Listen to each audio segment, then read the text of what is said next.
lecture about the Bojinka plot, which is a transnational bombing airline plot devised by a number of individuals who have recent history.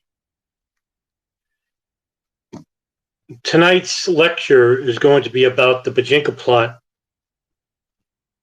and this is often referred to as the precursor to the attacks of September 11, 2001. Many people are not aware of the plot itself, and it has many variables to the 9/11 attacks, including those involved in the intelligence services who had collected pre-intelligence regarding the people involved with the plot on a prior incident, which was the 1993 World Trade Center bombing. But as I've always said before, in order to understand the present, we have to enter the past to make use and to understand of the future as well. Between the years 1987 to 1991, Mohammed Jamal Khalifa, bin Laden's brother-in-law, had moved to the Philippines and set up numerous financial fronts to benefit Al-Qaeda. Khalifa is not only one of bin Laden's brother-in-laws, but he also says that during the 1980s, that Osama bin Laden was his best friend and more than just a brother. In the mid-1980s, Khalifa was already a senior member of the Muslim Brotherhood in Lebanon and ran the Peshawar, Pakistan office of the Muslim World League, where he was active in sending recruits to fight the Soviets in Afghanistan in 1989 through a Central Intelligence Agency operation called Operation Cyclone. The CIA would end up sending hundreds of millions of dollars through the Pakistan ISI to hide the fact that they were supporting the Mujahideen, not just the Afghans, but also the Arabs. Jamal Khalifa was sent to the Philippines by bin Laden in 1987 and marries two Filipino women. He sets up more than a dozen businesses and charities, all of which to appear to be fronts to fund two radical Islamic groups based in the Philippines, the Abu Sayyaf and the Moro Islamic Liberation Front. The Islamic Wisdom Worldwide Mission, which was one of the businesses linked to Jamal Khalifa, will be later blamed for funneling bin Laden money to militants, not just in the United States, but also to Afghanistan, the Philippines, Indonesia. The International Relations and Information Center, which is later seen as the main funding vehicle for the Bojinka plot, was also another business set up by Khalifa. It is estimated that as much as 70% of the money from these fronts are spent on militant groups and their operations. In one case, a charity that Khalifa claimed had built 30 orphanages had only built one. A number of the information which I'm going to provide to you today can be also read through a number of news articles, which I will name for you to read as well, and the dates that are involved with the report, as well as the Bojinka reports from the FBI and the Philippines investigators. Now, the Philippines will later investigate Khalifa and expel him from the country by late 1994, but he apparently never returns to head those organizations and will no longer be directly connected to these charities. But they all will continue operating despite widely reported terrorist ties, and they will usually continue to be run by Khalifa's close associates, one of them being Walid Amin Khan Shah. The United States will officially declare the Philippines branch of the Islamic Relief Organization a terrorist financier later on August 3rd, 2006. It is later reported that Ramzi Youssef, a co-conspirator in the 1993 World Trade Center bombing in February 26, 1993, that he is believed to have been recruited by the CIA, though details are not known. Author Richard Labiviere reported without elaboration in a 1999 book, a classified FBI file indicates that Youssef was recruited by the local branch of the CIA.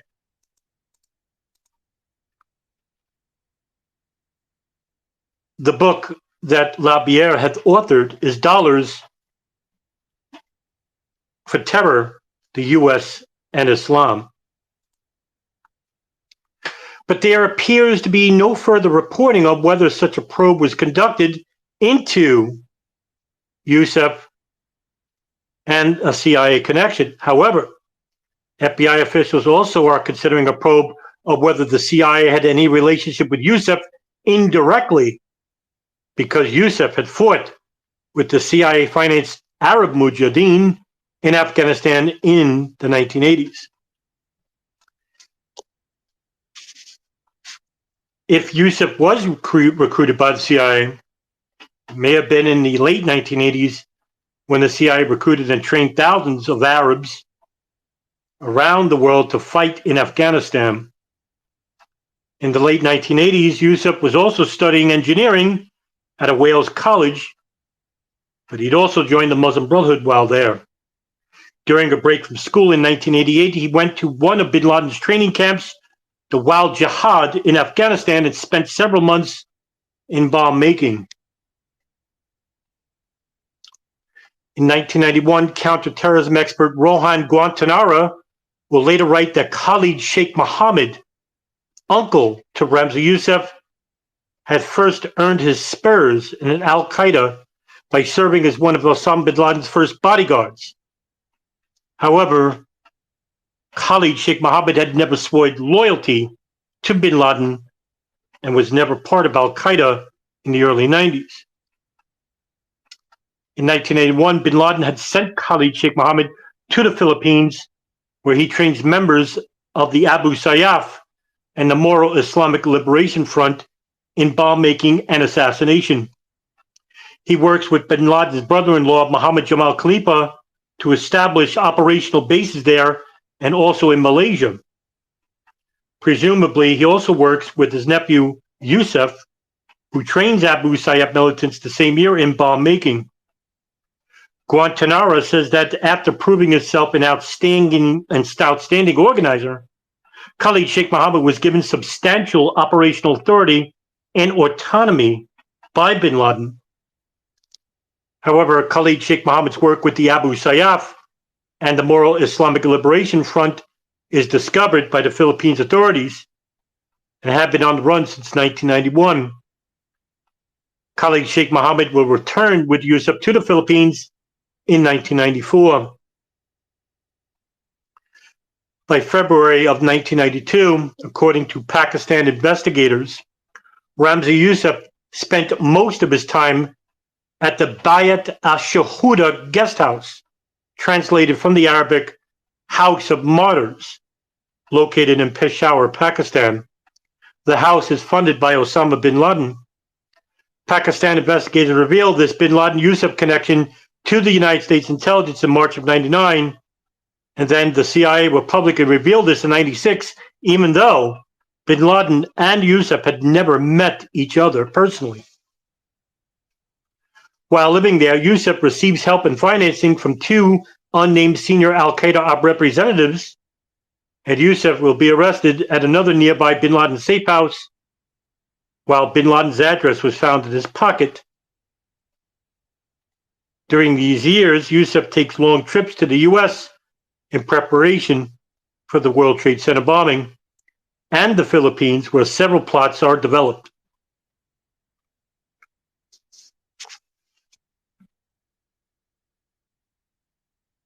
In 1994, some authorities begin to suspect that the Philippines military is collaborating with the terrorist group Abu Sayyaf, which is linked to Al-Qaeda. In 1994, Philippine Catholic priest Father Loay Nacardo was kidnapped and held hostage by Abu Sayyaf for 2 months. He later would comment after he was released that there were many times where we passed close to military camps, and I would wonder, why isn't the military going after us? Many times we would walk near the military camps, about 50 meters away, and we were never bothered by the army, even though my captors and I could actually see them just a few feet away. It would have been impossible for the army not to spot us, as we were moving in a large group. There were about 20 of us. He would also later say that he sometimes overheard Abu Sayyaf commanders talking about arms shipments from government sources, and that weapons and ammunition boxes used by the group were marked as coming from the Philippine military. What he didn't know was Abu Sayyaf had an inside informant working with the Philippines military. His name was Edwin Angelines, who had become the number 2 in Abu Sayyaf. Oftentimes, he would take part in kidnappings and bombings of Catholic churches throughout the Philippines in the 1990s. In the early 1994, Khalid Sheikh Mohammed moves to the Philippines for a year, planning an operation which would later be named Oplan Bojinka. Operation Bojinka. Police later say he would live a very expensive and non-religious lifestyle. According to a Los Angeles Times report dated June 24, 2002, Khalid Sheikh Mohammed went to karaoke bars and go-go clubs and dates the dancers there, stays in 4-star hotels, and takes scuba diving lessons. Once he rents a helicopter just to fly it past the window of a girlfriend's office in an attempt to impress her. This appears to be a pattern, for instance, in which he had a huge drinking party in 1998. Officials believe his obvious access to large sums of money indicate that some larger network is backing him by this time. Some of that money were coming from Khalifa's businesses, which I outlined just previously. One of the participants in Bojinka is a Pakistani businessman with alleged ties to the Pakistan ISI in the drug trade.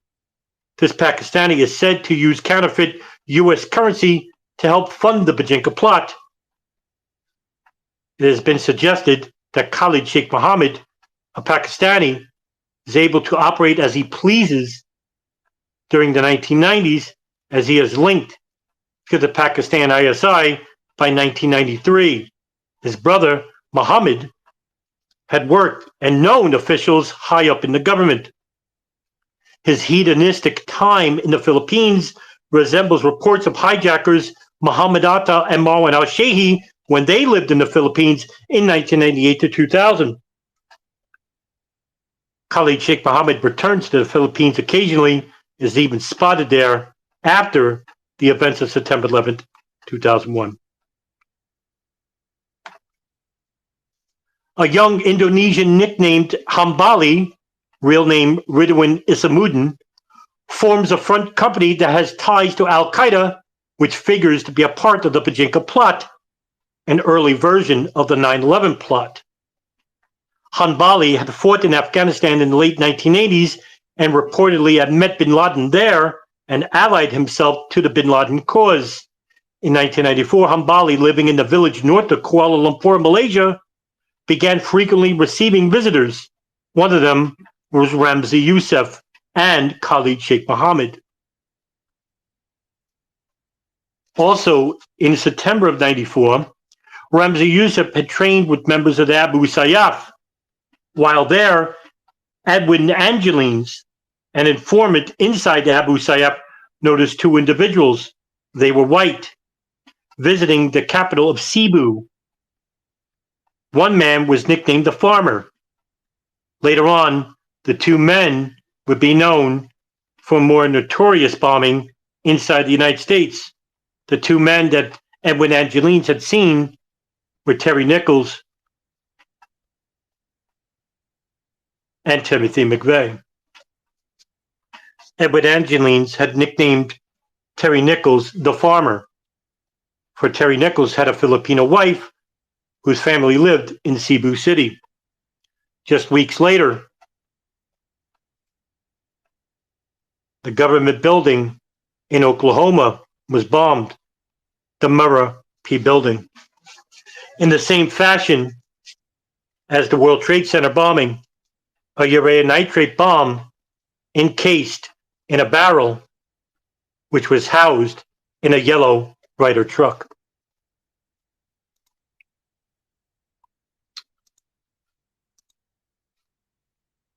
Ramzi Youssef would arrive in Manila along with other Arab Afghans who were linked to him, who were creating small operational cells in Manila. He began work making bombs, showing up in Singapore with Walid Khan Ahmed Shah in the autumn of '94. The two got their Philippine visas in Singapore, which were later fabricated. Youssef left Manila for several days, but was met by Islamic emissaries upon his return to Metro Manila. They asked him to attack U.S. President Bill Clinton, who was due to arrive in the Philippines on November 12, 1994, as part of a 5-day tour of Asia. Youssef thought of several ways to kill the president, including placing nuclear bombs on Clinton's motorcade route, firing a Stinger missile at Air Force One, or the presidential limousine, launching theater ballistic missiles at Manila, and or killing him with phosgene, a chemical weapon. He abandoned the idea as it would be too difficult to kill the president because of the high security detail. In the autumn of 1994, Youssef and Khalid Sheikh Mohammed started testing airport security. Youssef booked a flight between Kai Tak International Airport in Hong Kong and Taiyuan International Airport, New Taipei. Mohammed booked a flight between Ninoy Aquino International Airport near Manila and Kimpo International Airport, New Seoul. The two had already converted 14 bottles of contact lens solution into bottles containing nitroglycerin, which were readily available in the Philippines. Youssef had taped a metal rod to the arch of his foot, which would serve as a detonator. The two wore jewelry and clothing with metal to confuse airport security. To support their claim that they're meeting women, they packed condoms in their bags. On December 8, 1994, Ramzi Youssef moved into the Donia Josefa apartments under the alias Naji Awata Haddad and purported himself to be a Moroccan. Edith Guerra, the manager, laughed with the receptionist after the two men asked for new registration forms, in which Guerra would later remark, "Perhaps they've forgotten their names," she said, as their first ones were torn up. Youssef had accidentally put his actual name on the first form.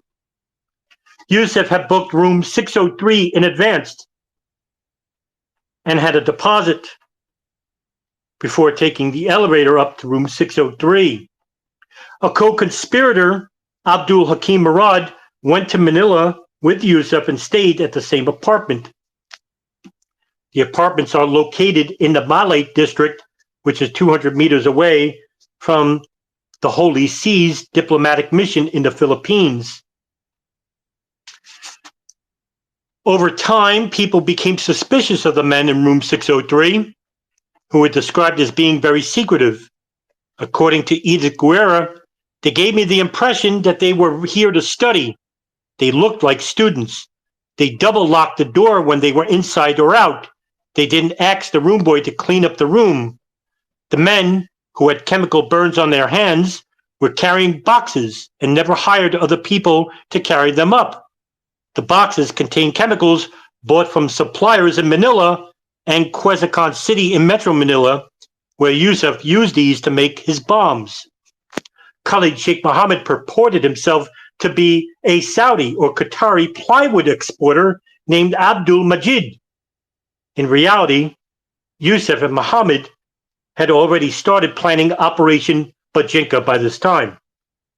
According to Abdul Hakim Murad, Youssef got an idea for crashing a plane into the Central Intelligence Agency's headquarters from Murad while at the apartments. According to Murad, Yusuf replied, "Okay, we will think about it," before heading off with Muhammad to Puerto Galera for scuba diving. Yusuf's first operational test of the bomb was inside a mall in Cebu City. The bomb detonated several hours after he put it in a generator room. It caused minor damage, but it proved to Yusuf that his bomb was workable. On December 1st, 1994, Walid Khan Amin Shah placed a bomb under a seat in the Greenbelt Theater in Manila to test what would happen if a bomb exploded under an airline seat. The bomb went off, injuring several patrons. On December 11th, 1994, Yusuf built another bomb, which had 1/10 of the power that his final bombs were planned to have, in the lavatory of an aircraft. He left it inside the life jacket under his seat and got off the plane with it and arrived in Cebu. Yusuf had boarded the flight under the assumed name of Armando Forlani, using a false Italian passport. The aircraft was Philippine Airlines Flight 434 on a Manila to Narita route, stopping partway at Cebu.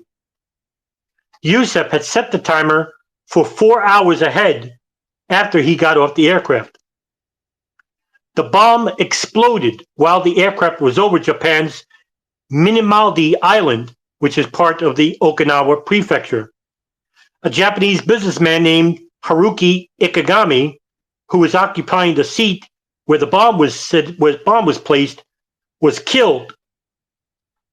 The part that survived the bombing was the torso on up, which blocked the hole at the bottom, which was where the bomb was sat.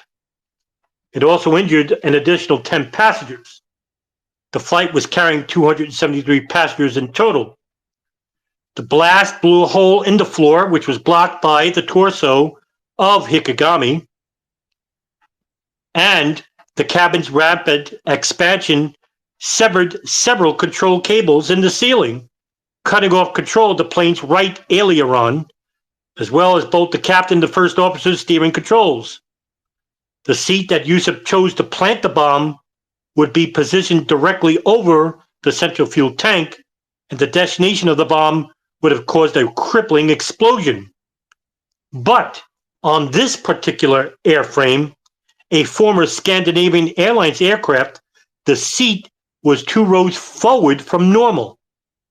The flight crew miraculously kept control of the Boeing 747-200 and brought it into an emergency landing at Naha Airport in Okinawa. Satisfied with the deadly results of the attack, Yusuf then planned which flights to attack for Phase 2 of the plot. There would be a number of different phases in the plot. Phase 1. The first plan was to assassinate Pope John Paul II when he visited the Philippines during World Youth Day celebrations. On January 15, 1995, a suicide bomber would dress up as a priest while John Paul II passed in a motorcade on his way to the San Carlos Seminary in Makati, Philippines. The assassin planned to get close to the Pope and detonate the bomb. The planned assassination of the Pope was intended to divert attention from the next phase of the operation. About 20 men had been trained by Yusuf to carry out Phase 2. The details of Phase 2 would be that at least 5 terrorists, including Yusuf, Walid Khan Amin Shah, and Abdul Hakim Murad, beginning on January 21st of 1995 and ending on January 22nd, 1995, would have placed bombs on 11 United States-bound airliners, which had stopovers scattered throughout East Asia and Southeast Asia. All of the flights had 2 legs. The bombs would be planted inside life jackets under seats of the first leg, and each bomber would then disembark. He would then board 1 or 2 more flights and repeat. After all the bombers had planted bombs on all the flights, each man would then catch flights to Lahore, Pakistan. The men never needed U.S. visas, as they would have been on planes for the first legs in Asia. United States Airlines had been chosen instead of Asian Airlines so as to maximize the shock toward Americans. The flights targeted were listed under operatives with code names Zayed, Majbos, Markoa, Merkas, and Obaid. Obaid was Abdul Hakim Murad, who was to hit United Flight 80, and then he was to go back to Singapore on another United flight, which he would bomb. Zayed was Ramzi Youssef, was to target Northwest Flight 30, a United flight going from Taipei to Honolulu, and a United flight going from Bangkok to Taipei to San Francisco. The explosions were to be timed by the operatives before they disembarked from the plane. The aircraft would have exploded over the Pacific Ocean and the South China Sea almost simultaneously. If this plan had worked, several thousand passengers would have perished, and air travel would likely have been shut down worldwide. The U.S. government estimated the prospective death toll to be about 6,000 people if the plot had been executed. For comparison, about 3,000 people were killed in the 9/11 attacks. This is according to a Washington Post, September 11, 2013, headlined 9 Facts About Terrorism Inside the United States. If phase 2 of the plot had been successful, it would have been, in terms of casualties, the most devastating terrorist attack in American history. The bombs, which were called Mark II microbombs, had Casio digital watches as the timers, stabilizers that looked like cotton wool balls, and an undetachable quantity of nitroglycerin as the explosive. Other ingredients included glycerin, nitrate, sulfuric acid, and minute concentrations of silver azide and nitrobenzene. 2 9-volt batteries in each bomb were used as a power source. The batteries would be connected to a light bulb filament that would detonate the bomb. Murad and Youssef wired a silicon-controlled rectifier as the switch to trigger the filaments to detonate the bomb. There was an external socket hidden where the wires were pushed under the watch base as the bomber would wear it.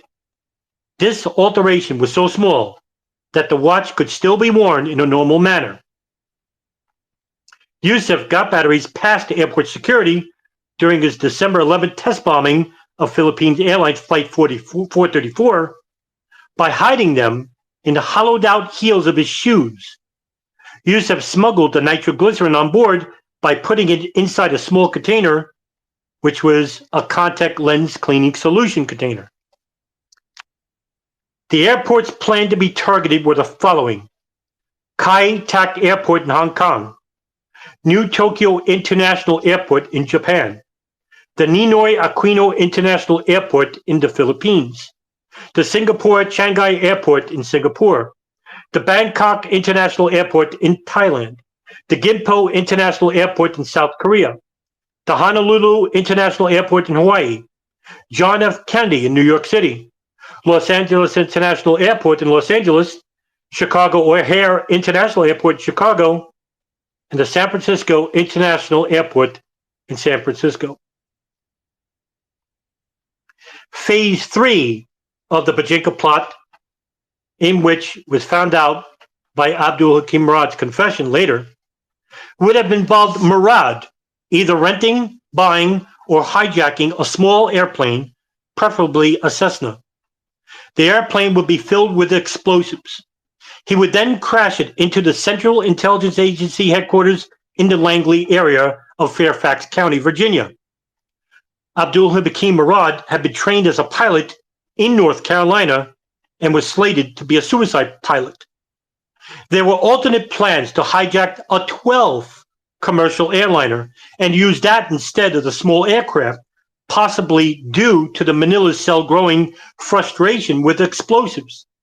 Testing explosives in a house or apartment is indeed dangerous, and it can easily give away a terrorist plot. Khalid Sheikh Mohammed probably made the alternate plans.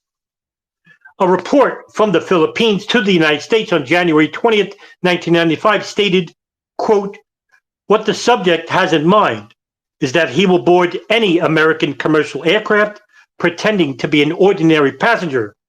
Then he will hijack said aircraft, control its cockpit, and dive it in CIA headquarters," end quote.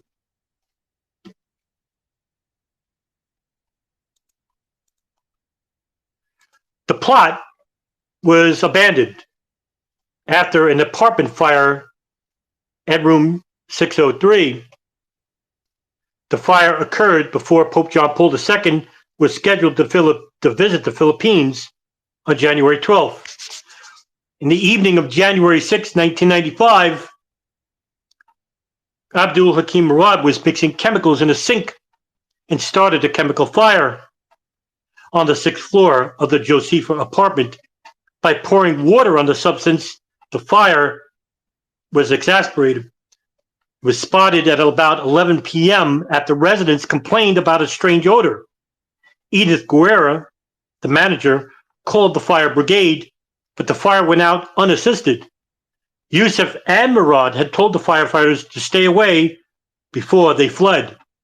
Police Major Francisco Bautista and his staff, including Watch Commander Ada D. Fariscal, decided to investigate the situation and saw inside the room 4 hot plates in their packing crates, what looked like cotton balls soaked in a beige solution, and loops of green, red, blue, and yellow electrical wiring.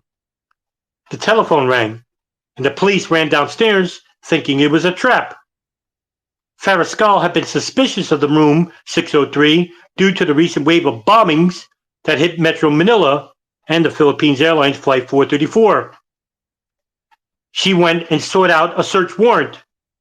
They left and asked 11 judges before finding one that would grant the warrant. In a Los Angeles Times article dated 2002, it stated that the police deliberately set a fire to rouse the men out of the apartment.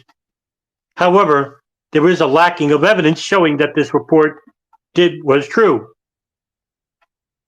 After police discovered the evidence inside the room, which was enormous, one man went back to try and retrieve a laptop that was left in the room. Ramzi Youssef had the entire Operation Bojinka plot and the operators and the money providers on the laptop itself, including the airlines which were to be hit. Abdul Hakim Murad resoundingly and remarkably agreed to go back to fetch the laptop. As he went upstairs, everybody that was at the apartment turned around. He then fled. They gave chase. Murad tripped over a fallen tree line, and he was detained and later arrested.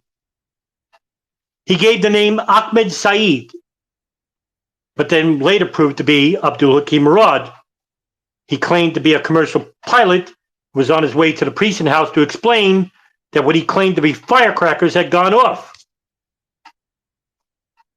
The arresting officer, having lost his handcuffs, improvised a solution by tying Murad's hands with the elastic cord taken from the officer's raincoat. Murad was hauled to a precinct in a taxi van with the help of 2 other people. He offered $22,000 to the policemen if they would agree to let him go, but the officers refused. Ramzi Youssef, witnessing his arrest from afar, walked into the night and disappeared.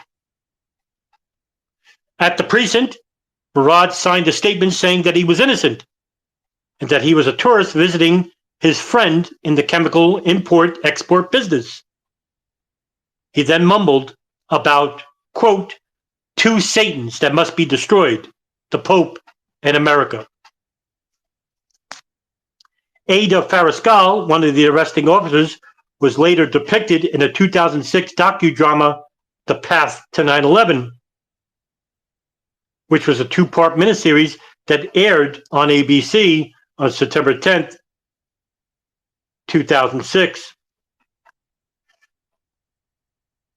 She spent 17 years as a homemaker before enrolling in the police department in 1977.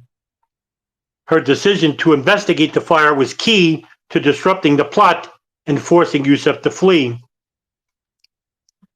When the officers returned to Suite 603 at 2:30 in the morning, they found street maps of Manila with routes plotting the papal motorcade, a rosary, a photograph of Pope John Paul II, Bibles, crucifixes, papal confessions, priest clothing, as well as chemicals of sulfuric acid, picric acid, nitric acid, glycerin, acetone, nitrobenzenol, ammonia, silver nitrate,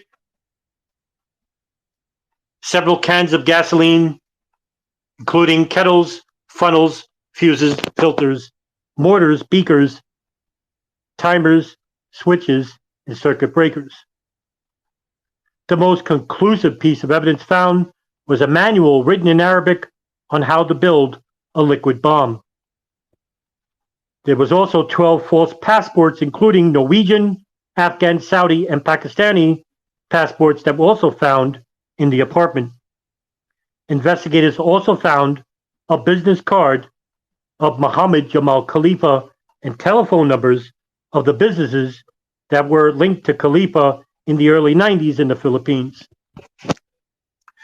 Yusuf's computer was discovered and the project of Bojinka on 4 floppy disks on an off-white Toshiba laptop 2 weeks before the plot would have been implemented.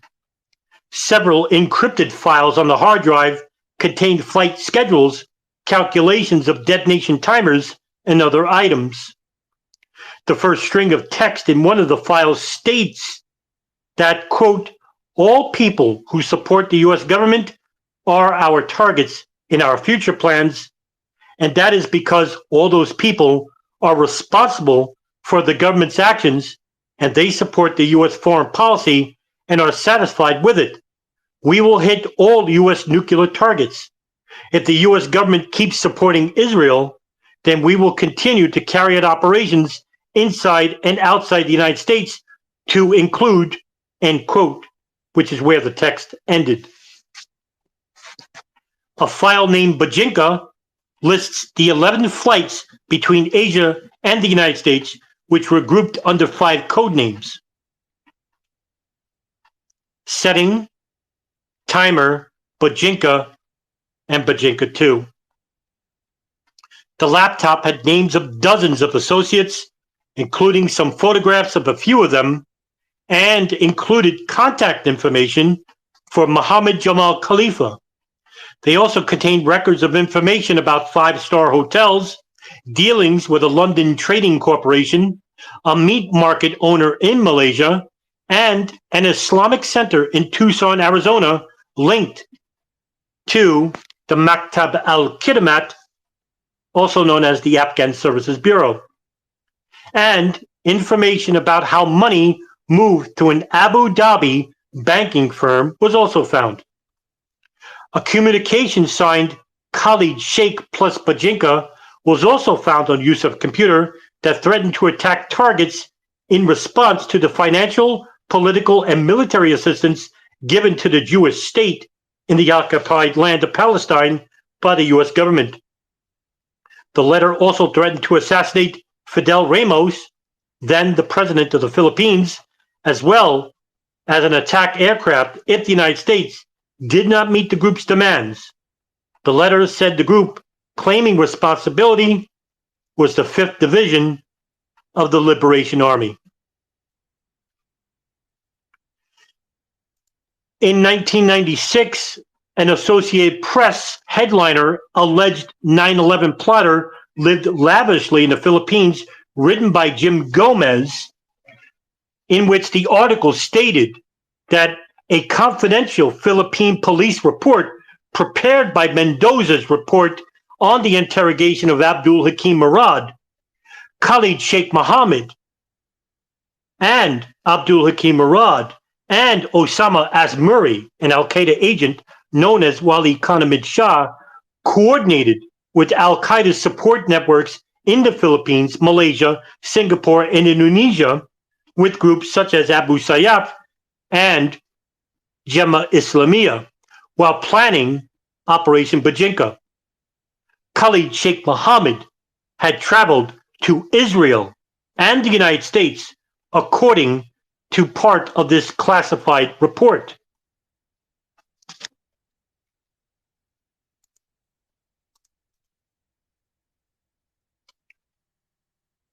Colonel Rodolfo Mendoza took over the investigation and interrogated Abdul Hakim Murad.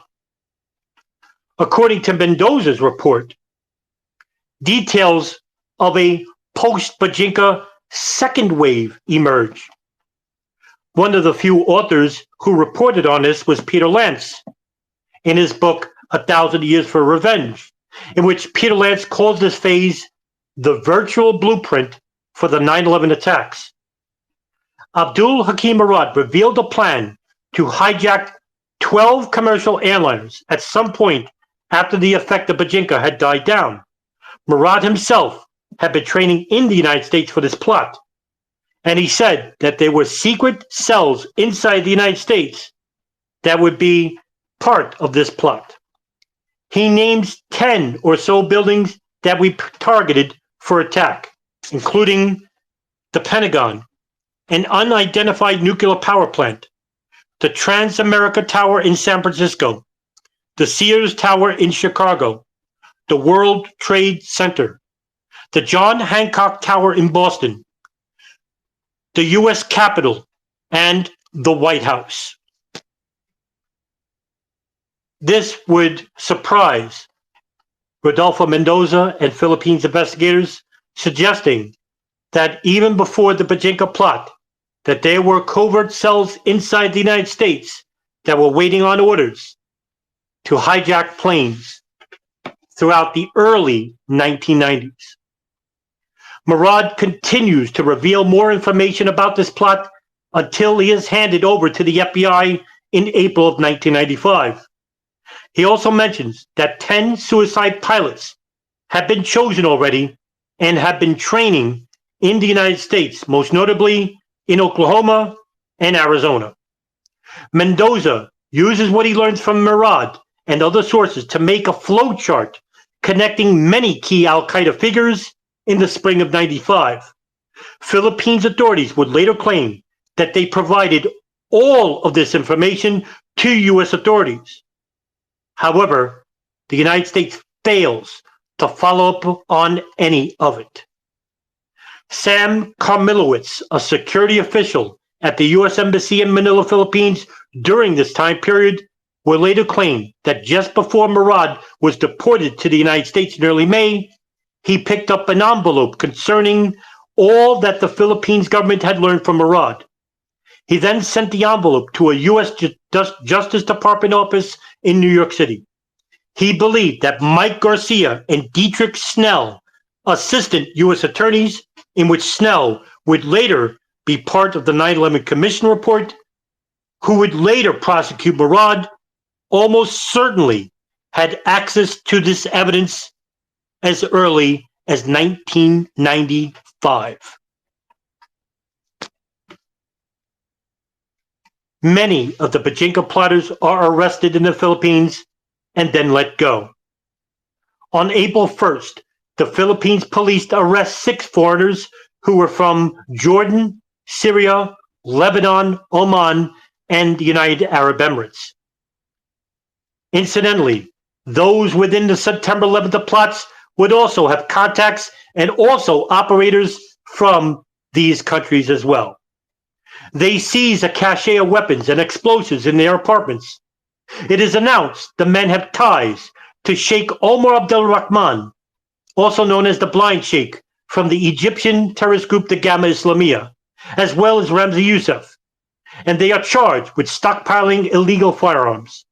On December 30th, 1995, 15 more suspects are arrested. The group is made up of Iraqi, Sudanese, Saudi, and Pakistani nationals. They are found with guns and explosives.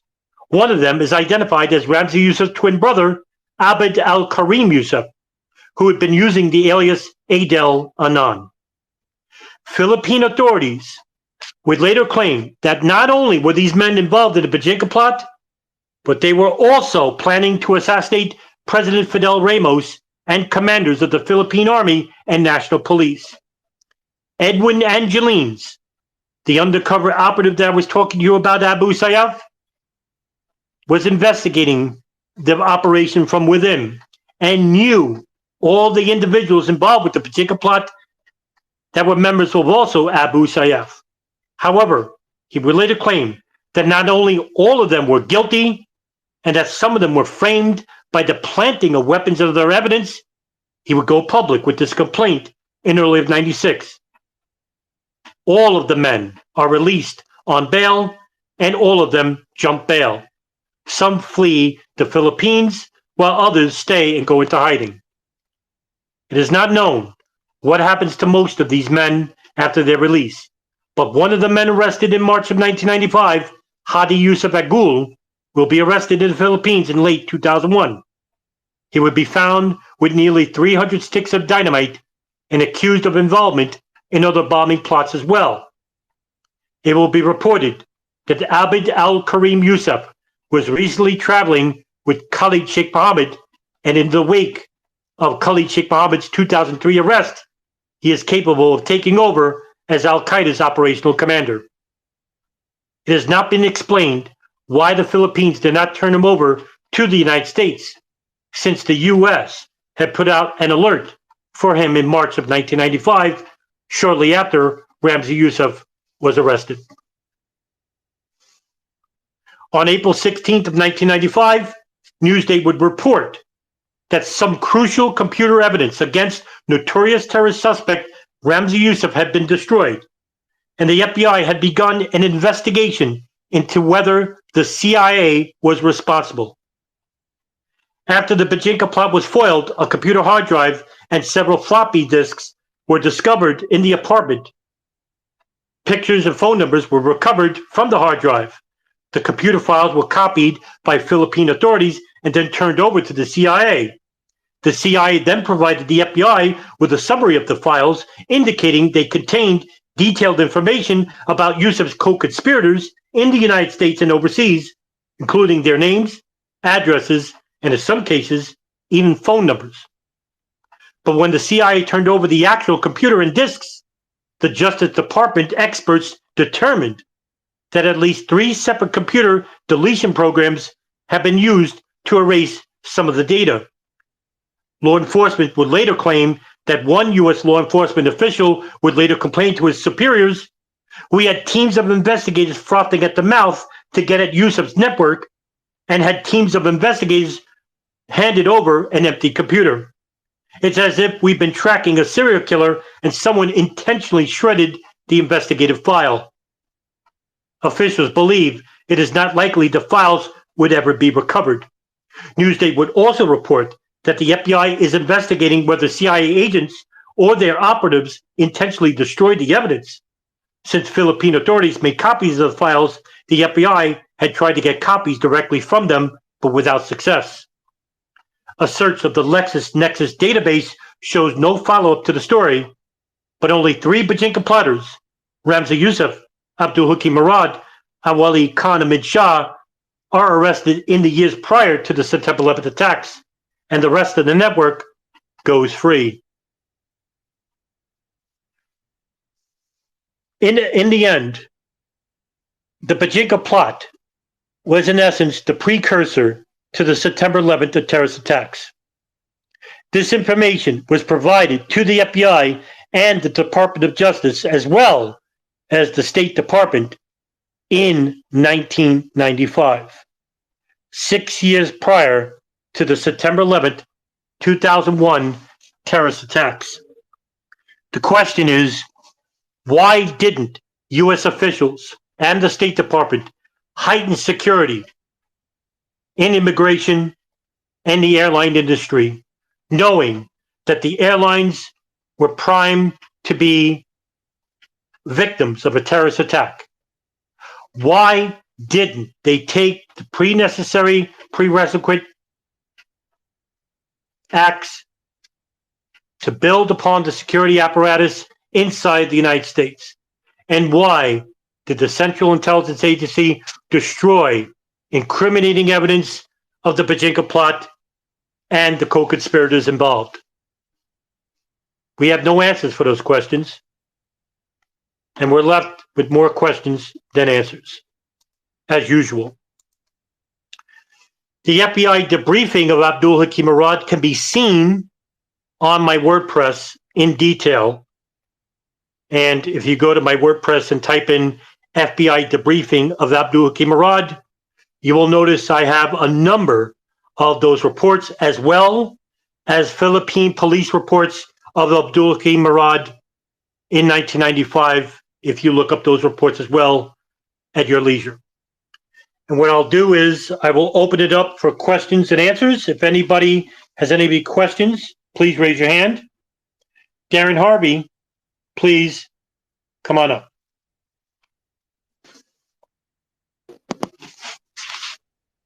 You're muted, buddy.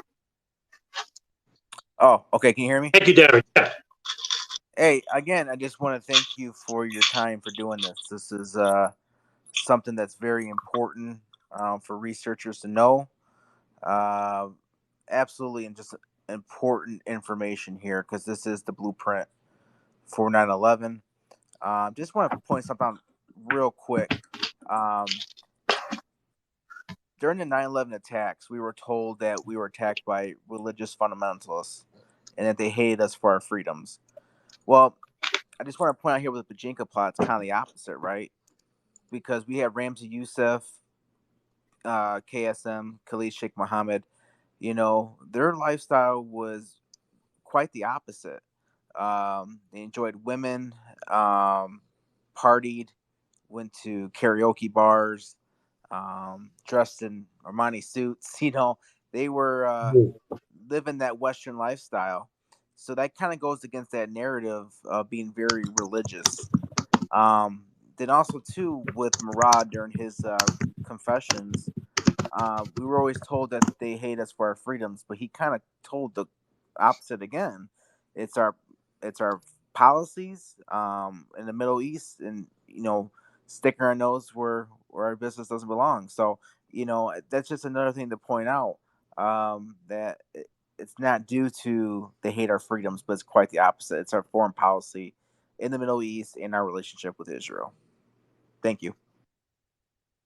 Yeah, that's exactly right. And now this is actually purported by George Bush after September 11th, right? That the reason why they attacked us was because we are a secular lifestyle. It's anti-ethical to Islam, and that Islam was blamed for the motivations of the attacks. Well, that's untrue. And as you pointed out, Darren, even during the Bojinka plot attacks, you had a number of associates and operators that were anything but living a pious lifestyle. Now, this is why I tend to study the ideology of Wahhabism. But if you study Wahhabism, you'll understand that it's antithetical to Islam. And I'm not going to basically give a general rundown of Wahhabism. I would suggest everybody in this room to basically, read, if you want to go to like any Islamic scholar website and read about what Wahhabism is. It's not Islamic at all. It's made by a nomad Muhammad ibn Abdul Wahhab, who basically was part of the creation of the Emirate of Diriyah in the 17th century, which later became Saudi Arabia. And what we have in Saudi Arabia today is partly responsible for the influence of these groups like Al-Qaeda, Abu Sayyaf, Islamic State in Levant, Boko Haram, all these other terrorist groups. They are not Islamic.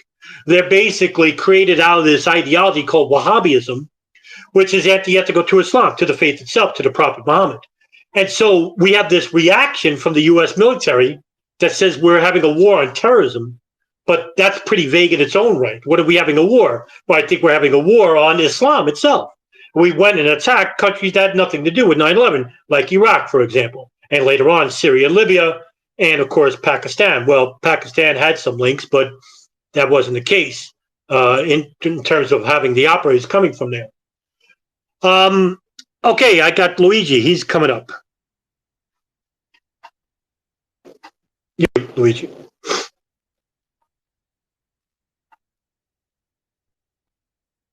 Sure. Thank you. It was a great talk, and I really enjoyed it. Early on, you mentioned how Ramzi Youssef had met with um, Terry Nichols and Timothy McVeigh, and I was just wondering because I had read the Turner Diaries, which is this neo-Nazi screed. Mhm. In it, they mention September 11th actually is the author's birthday, um, and in the book there's multiple terrorist attacks that take place, and the whole book comes across as like being a sort of a blueprint. Sorry to divert from what we were just talking about, but uh, there's uh, there's a point in the book where the end of the book really where the main character straps himself into a plane and flies it into the Pentagon on 11/9. And earlier in the book he talks about um, the Great Houston bombings of September 11th and 12th. So really, I'm just confused. I wonder what is the not neo-Nazi connection to all of this, because Timothy McVeigh and Terry Nichols were white supremacists and so on. So that's really my question. Where does that fit into all of this? Well, okay. Anything that you bring up the Turner Diaries, I know the Turner Diaries. I never read it, so I will not speak on something that I never read. So, but not to dissuade from the question you raised. In a book written by Richard Clarke, Against All Enemies, he basically said that the FBI was investigating Khalid Sheikh Mohammed for a very long time with his connections to the 1993 World Trade Center bombing, in which when Ramzi Youssef fled to the Philippines, he was training Abu Sayyaf, a Philippines group that had an informant inside it, for bomb-making operations. They were bombing Christian churches in Malaysia. And also Abu Sayyaf was pretty proficient when it came to kidnappings as well. That's how they started getting their funding. According to this, the FBI, they basically said that during that month, I forgot the month, it's in autumn. I'm sorry, I don't know which was the. I want to be right about it. The month in which they went to. Oh, I'm sorry, it was spring. It was weeks before April that Terry Nichols had visited Cebu City, and his wife is Filipino, and she had relatives there, and that he went with another individual. That individual later was Timothy McVeigh. And before that, they were testing bombs, like they were creating bombs in like small makeshift bottles, and they were not having any progress made in making a bomb that would be used in a huge setting. So for some reason, I guess they went to the Philippines, but it just so happens that while they were visiting in Cebu City, it just so happens that Ramzi Youssef was there. And that the same bomb that was used in the Oklahoma City bombing was the same bomb used in the 1993 World Trade Center bombing. As well as another irony is that the truck that they used to transport the bomb was the same one used in the 1983 World Trade Center bombing. It was a yellow Ryder truck. And that the bomb that was used was urea nitrate. Same bomb, same use. And the same training methods that were used at the Wild Jihad training camp in Afghanistan, in which Ramzi Youssef and a co-conspirator in the 1993 World Trade Center bombing, Ahmed Ajaj. Ajaj had his own nefarious past in which he himself was not a terrorist, but he was someone who was making counterfeit dollars, and he was arrested by the Israeli police, in which he was visited by the Mossad in a jail cell, and this was written by Thomas Friedman in the New York Times, that the Mossad made a deal with him and said that if you were to infiltrate Arabic groups like Hezbollah, you continue working with us, we'll get you out of this mess in prison, in which he did. Now, I'm not going to say and make the next step because I have no evidence that Ahmed Ajaj was still working with Israeli police or the Mossad when the 1993 World Trade Center bombing took place. Ramzi Youssef basically did call Ahmadinejad from time to time. In the same fashion that Ramzi Youssef visited the Philippines, and it just so happened that he trained Terry Nichols and Timothy McVeigh to build a urea nitrate bomb. According to Richard Clark, too many coincidences. And that's what I have to say to that. But I cannot speak about any neo-Nazi connections to the Oklahoma City bombing, although it is asserted that there are some between neo-Nazis and Arabic fundamentalist groups. The one thing they both have in common, I would say, is that their vitriol toward the Zionist state of Israel, which would make sense. And both groups, incidentally enough, also are prime intelligence services basically infiltrate with ease, because these are right-wing, ultra-Orthodox groups. One is a nationalist group, one is a religious group, in which it is quite easy to infiltrate these groups. And they've been doing it for a very, very long time. And by infiltrating these groups, you can also manipulate them and move them in a way where you would precipitate a terrorist action in which you can benefit from said action. And whatever benefit comes, it could be a variable, various ways, whether it be foreign policy or implementing legislature later on down the road. Any other questions at all? We still got some people in the room. I still got listeners, so I can still answer some questions if you want. If not, I can end it here, and we'll do this again next week. Sean, please go ahead.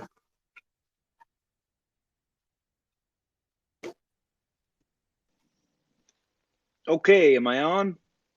Sir. Hey, all right, thanks. Well, that was an excellent talk, Adam. I think there were even a couple of things in there that I had forgotten about. That was fantastic. I suppose what I could touch on briefly is the concept of the white supremacists and what we were mostly talking about on this Bojinka discussion is sort of the pro-Palestinian militant. Well, I could see some similarities in ideological motivation, even though they're sort of coming from different angles. I could see some similarities between, say, like the white nationalist and the Islamist. They have some common enemies, and they definitely have some similarities in the way they go about things. Um, a violent religious supremacist and a violent ethnic supremacist both have commonality. Aren't we talking about extreme right-wing groups again, really, if we're comparing these two things? I think it's really interesting to talk about Bojinka for a lot of reasons, but one of the main reasons that I think Bojinka is important to cover, and I think you even kind of laid it out at the beginning of your talk, was it's a sort of a jumping off point. Bojinka is really, it's great for discussing modus operandi and analyzing the network that has sort of a periphery about things like the 1993 World Trade Center attack and even 9/11. So much like Malaysia for Al Qaeda, the Bojinka in the Philippines is sort of a jumping off point. You just have to know that it exists. That's why I think it's fascinating that people in the conspiracy theory world always talk about Operation Northwoods, which is fine and all. I think it's great to know about it. But Bojinka is really left alone, and not very many people want to cover Bojinka. In fact, there's not very much documentaries about Bojinka. Even the word Bojinka is really difficult to nail down if you're running search engines and just trying to find data. Actually, it's such a bizarre word that I'm not even 100% convinced that Bojinka isn't just a made-up word. I don't think one thing you covered was it's a name, it's a code name for this project, and it's strange that KSM has this name for this idea. It allegedly it's Serbocroat for large explosion or big bang. I can't verify that. Anybody listening, please verify it and get back to me if you speak Serbocroat. It's such an interesting concept of Bojinka, and there's so many directions that you can go from it. One of them, it ties immediately back to where you always start, Adam, which is the Arab-Afghan War, because, or excuse me, the Afghan-Soviet War, because of the Arab-Afghan presence there, the way, like, say, for instance, the Saudis are sort of supporting it, and you've got characters like Wali Shah involved with Bojinka, and he fought as an Arab Afghan, and he's like a Saudi national, even though he's like Turkish ethnic background. And I think that's another bizarre concept in all of this, is the way this apparently global network is functioning. Just like you alluded to, KSM doesn't really need bin Laden's money. KSM is apparently already functional before he even meets with Al Qaeda in like the late 1990s. I think dates like 1997, 1996 are floated around. It's not that he needs bin Laden's help to do this stuff. So it's interesting that he sort of links up with this fledgling Al Qaeda right around the time that UBL decides that he wants to issue fatwas, incidentally. It's really calamity of timing for a lot of this stuff. But I like to look at Bojinka in the sort of evolutionary sense. The way you can place it on the chronology of terrorist history. And even though it didn't come to fruition, there's a lot known about it. So it's a detailed specimen, even though it's not something like the 93 bombing that actually happened. But you can still look at the network that it happens on, the conspirators, what they were trying to do, and all the data is pretty clear about it. I guess that kind of goes back to something that you mentioned also about, like, why does Condoleezza Rice need to reassure people that something like this could not have been conceivable, when clearly it was very conceivable, and absolutely everybody that had the job of looking at things like this, they were well aware of it. I see it as happening, like you alluded to, the OKC bombing, which of course you have the comparison with the 1993 attack. You can even drag it back a little further into the late 80s. And so you have this early 90s, late 80s time frame. But let's say start at something that was kind of the 9/11 of its day, was the Lockerbie bombing. And that's basically dealing with baggage handling. And for a few years later to have something like Bojinka, that's operatives passing as passengers. But it's also operatives having the difficult job. Apparently, if you just look at the history of how well these things go, it's hit and miss. They also have the job of basically assembling these bombs on site in the Bojinka modus. So Ramzi Youssef's a great example of how difficult it is to work with these bombs. Youssef's not particularly successful in my eyes. He wants these grand things that, like, basically you realize it with something like a 9/11, but he wants these grand things with terrible, terrible casualty counts, and he never really achieves it. His 1993 World Trade Center bomb is terrifying. It's terrifying, but it's not enough. It only kills 6 people, I think is what the number is. It didn't work. It failed. He was even glum about it, I believe. Isn't there the story about the FBI agent that apprehends Yosef and wants to kind of punk Yosef about how he failed, and Yosef is so proud that he says, well, I didn't have the funding, which itself speaks to the concept of what is a Ramzi Yosef, because he's a Pakistani, but he's a Palestinian, but he works with Saudis, and he's like some kind of gun for hire almost. Why else would he complain about his funding? Which itself is weird because KSM is his uncle, and it's KSM's network that all this is occurring on. And KSM seems to have a good network, but KSM doesn't have problems. Like Yosef's man Ajaj gets apprehended in the United States when they arrive. That's a problem.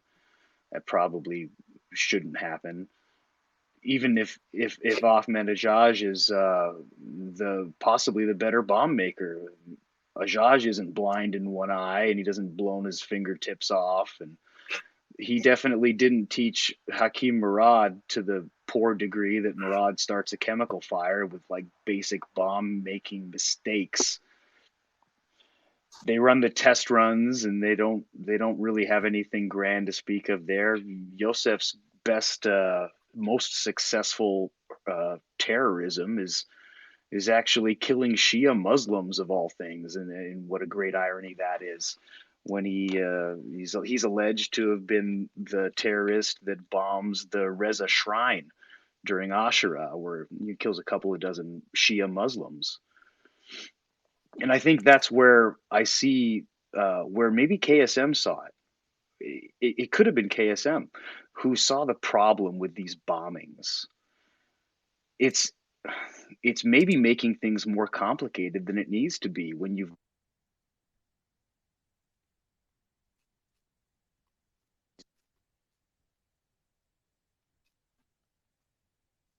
Go ahead, Sean. You're on mute. We lost you there. Oh, yeah. Sorry, Sean. Hey, yeah. Listen, a lot of good points you raised here too. There seems to be like a nexus connection regarding Bojinka and to the 93 bombing and terrorist plots, even September 11, 2001. And the nexus even reaches out to even past history, the Afghan-Soviet war, if you will, that you mentioned also as well. And that this nexus of the Bojinka plot, which was a failed plot, by the way, and you'll notice also too, and there's other failed plots would have been precipitating even bigger than the plots that did succeed. For example, like the Landmarks bombing plot, which would have killed more people than the 1993 World Trade Center bombing. But if they would have gotten more money for the bomb to be built bigger, the World Trade Center bombing itself would have been probably even bigger than 9/11 attacks, because what Yusuf wanted to do was have the tower fall into the North Tower and both towers just fall into Lower Manhattan, which would have been just outright devastating. Bojinka was approximately 6,000 killed if it was successful. Landmarks plot, they wanted to kill approximately 5,000 people if it was successful, which dwarfed the 6 that were killed in the bombing of the World Trade Center in '93. And then you got the attacks that were attributed to bin Laden, which wasn't evident to the Covert Towers bombing, for example. East Africa embassy bombings, which he didn't deny, but he didn't take credit for. The only bombings that were to his credit were allegedly was the September 11th attacks and the USS Cole bombings. But Bojinka plot had operatives from Pakistan and operatives from abroad as well. I mean, you had people that were arrested in the Philippines. Over 20 people were arrested and detained. Sudan, Syria, Iraq, Libya. Who are these people? Well, we won't know because they basically jumped bail and they were found not guilty. And according to the Los Angeles Times report, which I mentioned in the talk, it was suggested that the evidence was planted against them. So there's these conflicting reports of, innocence and guilt, and you'll never know because you're always jumping from one idea to the next. It's something that I mentioned in previous talks about the difference between belief and knowledge. The public doesn't, the apparatus, or if you want to say the government, doesn't want you to take an action of yes and no. What they rather have you is a state of inaction, a state of belief, which is paralysis. You can't do anything with it. You basically, you don't know. That's the thing. You don't know. You don't know whether Ramzi Youssef was guilty or innocent regarding Bojinka plot. The evidence against him was destroyed by the CIA. Why? That's another question. Why was that? We saw this again with September 11th. where the CIA withheld information from the FBI and the State Department regarding Al Qaeda operatives living inside the United States. Why? The answer they gave was fruitless, laughable in its own right. That they wanted to turn them as informants.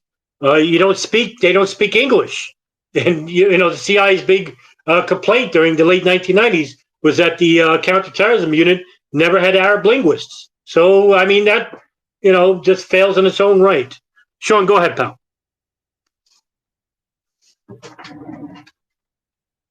Okay, am I back on? Here we go. Yeah, I must have had audio issues. Yeah, it's the network structure, isn't it? It's maybe almost even understandable how authorities had a hard time sorting out what was going on because the different groups are loosely connected. And I don't mean to defend too greatly because they obviously have failed in this almost orchestrated fashion. And it is laughable that the figureheads will tell us that we just couldn't have seen this thing coming.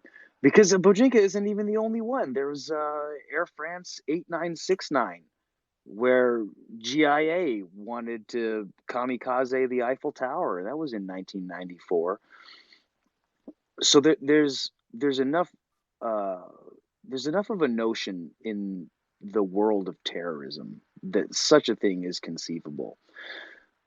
I keep coming back to how is it even possible that such a thing could occur after the Lockerbie bombing, and then even after 1995 when Bojinka plot is uncovered, and our defense agencies like FBI insist that they're going to make the proper adjustments. I think that's another fascinating thing is how come something like 9/11 could even happen in the first place. It's where you run your mouth dry trying to come up with excuses as for why something like this happens. I got some more things I'll bring up too, but I'll let you speak to that. Yeah. Hey, the big issue is what was it about the Bojinka plot that the intelligence apparatuses basically got so wrong? One of the biggest takeaways from Bojinka is that, what you raised earlier, Sean, about Condoleezza Rice going to the 9/11 Commission and declaring that we had no idea that they would use planes as weapons, when Rodolfo Mendoza, in his own words, basically said, and he was interviewed by Associated Press after the 9/11 attacks, which I have uploaded on my playlist in the edited TV clips playlist, where he said that he gave the dossier of Abdul Hakim Murad to the FBI, and they did nothing with it. And look, as big as the plot was, and that was a huge plot that involved many big players involved and money that was coming from, the Philippines and Saudi sympathizers as well as other countries, and God knows who else, because we'll never know because the information is destroyed by the CIA. Was that we saw this with 9/11, and we see this. We have context money that was coming from different players that were coming from different countries. Pakistan, for example, where you had the Deputy General of the ISI, Mahmoud Ahmed, that gave $125,000 to a known Pakistani terrorist that had connections with British MI6 and the Pakistan ISI and Omar Saeed Sheikh.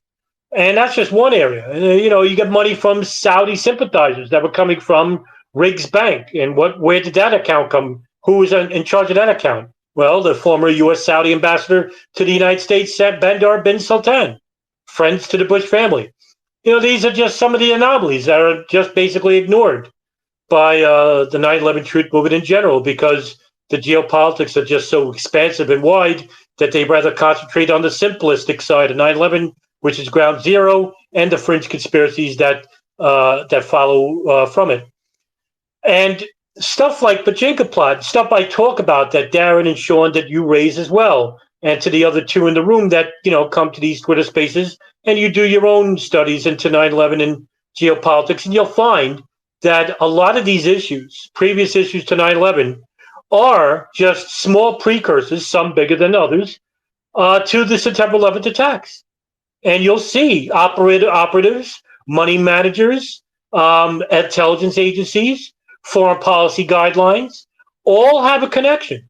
And you'll all see it. So it's like a puzzle. And you take one piece of the puzzle that fits into another piece. You don't have to force the pieces to make a piece. You go by the connections. And yes, we don't have all the pieces yet, but with enough pieces that we have, I think we can gauge a pretty good picture about what the picture is going to look like overall. The only thing that's against us is a war on twofold. And this is something that I previously mentioned to you guys, is that we're fighting a war of disinformation, which is coming from the fringe conspiracy theorists of the truth movement, and a war of information, which are basically not giving it to us by the U.S. government. One is a war of fruition against the government. One's a war of a useless war. I'll say plainly, which is a war with the fringe conspiracy theorists. But they reach a bigger audience because they are victims of the U.S. federal government. Some of them are, when it comes to propaganda. And so that would be my critique, if you will, of people that not understand what Bojinka is. And I can understand if you're 25, 30 years old, yeah, I mean, this happened almost 30 years ago, but this is, and it's such an important history. And again, Sean, to go back to the point that you made about Operation Northwoods, which is constantly used by 9/11 Truth Movement to say, you see, this shows that, fake planes, that the government will use like operations like that.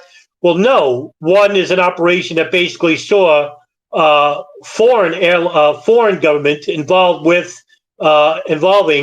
an attack inside the United States. That's not what we saw. We saw foreign entities attack the United States from within. And plus two, pretty hard to call from a plane that is a drone. Now, if you're going to say that the phone calls are fake, good luck, because we didn't have cell phones during Operation Northwoods.